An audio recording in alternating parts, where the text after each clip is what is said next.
Welcome to BrewNourish. Fermentation works because three simple things come together: salt, time, and microbes.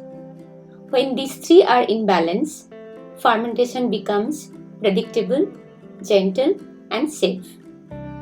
Let's start with salt. Salt is not added for taste.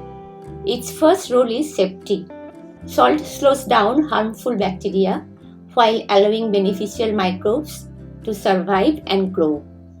It also helps draw water out of vegetables, creating a natural brine. That brine protects the food, keeps oxygen away, and creates the environment fermentation needs. Too little salt and unwanted bacteria can take over. Too much salt and fermentation slows down too much. Fermentation is not about extremes, it's about balance. The second pillar is time. Time is what modern cooking often forgets. Fermentation cannot be rushed. Over time, textures soften, flavors deepen, sharp edges mellow out.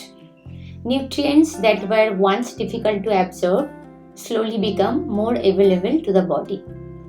Nothing dramatic happens all at once. Fermentation works quietly, changing food little by little, day by day. And the third pillar is microbes.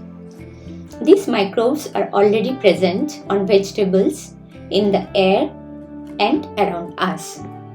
We don't add them forcefully, we simply create the conditions where the right ones can thrive. When salt, time, and microbes work together, food begins to transform, not into something spoiled, but into something gentler, more digestible, and more alive. This is why fermentation has been trusted across the cultures and generations.